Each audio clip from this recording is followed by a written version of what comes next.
নমস্কার বন্ধুরা, সবাইকে স্বাগত সিম্পল ফুড অ্যান্ড ট্রাভেলে। আজকে তৈরি করে দেখাবো বিট ভাজা।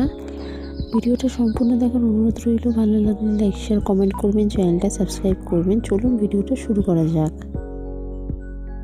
প্রথমে এখানে বিটগুলো এরকম লম্বা লম্বা করে কেটে নিয়েছি। এবার কড়ার মধ্যে পরিমাণ মতন সাদা তেল দিয়ে দিলাম। তেলটাকে ভালো করে গরম হতে দেব। তেলটা ভালো করে গরম হয়ে গেলে এর মধ্যে সম্পূর্ণ বিট ভাজাটা বিটগুলো দিয়ে দিলাম। বিটগুলো দিয়ে ভালো করে একটু নাড়াচাড়া করে নেব। নাড়াচাড়া করে নিয়ে এবার এর মধ্যে পরিমাণ মতন নুন দিয়ে দেব আর পরিমাণ মতন দিয়ে দিলাম হলুদ গুঁড়ো। হলুদ আর নুন দিয়ে ভালো করে আবারও নাড়াচাড়া করে নেব। নাড়াচাড়া করে নিয়ে এটা ভাজতে দেব। মিডিয়াম টু লো ফ্লেমে রেখে এটা ভাজবো।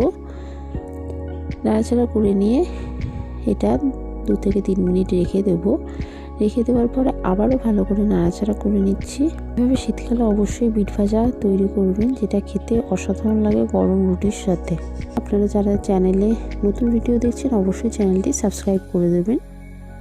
বিটটা ভালো করে ভাজছি। এবার বিটের থেকে সামান্য পরিমাণে জল বেরিয়েছে। সুন্দরভাবে বিটটাকে ভালো করে 2-3 বার নাড়াচাড়া করে নিচ্ছি। নাড়াচাড়া করে নিয়ে দেখে নিলাম বিটটা এখনও প্রায় একটু শক্ত আছে। এই অবস্থায় এর মধ্যে পরিমাণ মতন আলু কেটে রেখে দিয়েছিলাম, আলুটা দিয়ে দিলাম। আলুটা দিয়ে আবারও ভালো করে নাড়াচাড়া করে নিয়ে এবার এর মধ্যে কেটে রেখেছিলাম সামান্য কিস আর কয়েকটা কড়াইশুঁটি দিয়ে দিলাম, যাতে একটু দেখতে ভালো লাগে, খেতেও ভালো লাগে। দিয়ে আবারও ভালো করে নাড়াচাড়া করে নিচ্ছি।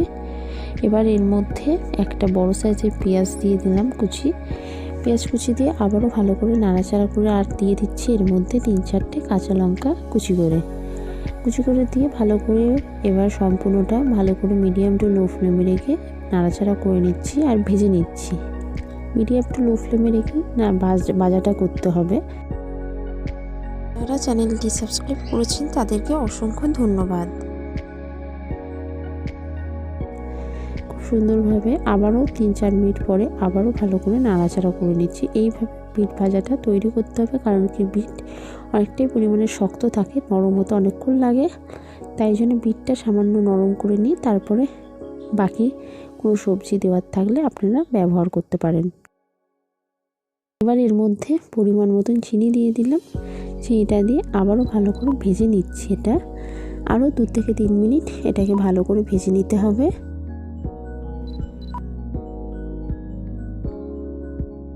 অনেকটাই পরিমাণে বিট আলু সব নরম হয়ে গেছে, আপনারা দেখতেই পাচ্ছেন। এখানে বিট ভাজা পুরো তৈরি হয়ে গেছে। এবার নামিয়ে রেখে দেবো একটা প্লেটের মধ্যে। শীতকালে এরকম গরম গরম বিট ভাজা আর তার সাথে গরম গরম রুটি খেতে খুবই দারুণ স্বাদের হয়। একবার বাড়িতে অবশ্যই ট্রাই করবেন। এখানে বিট ভাজা পুরো তৈরি হয়ে গেছে, যেটা খেতে খুবই সুন্দর লাগে। আপনাদের ভিডিওটা কেমন লাগলো অবশ্যই জানাবেন। আশা করি ভালো লেগেছে। ভালো লাগলে লাইক শেয়ার কমেন্ট করবেন, চ্যানেলটা সাবস্ক্রাইব করে দেবেন। পাশে থাকা বেল আইকনও ক্লিক করে দেবেন, যাতে সবার আগে আপনার কাছে নিত্য নতুন ভিডিও নোটিফিকেশান গিয়ে পৌঁছায়।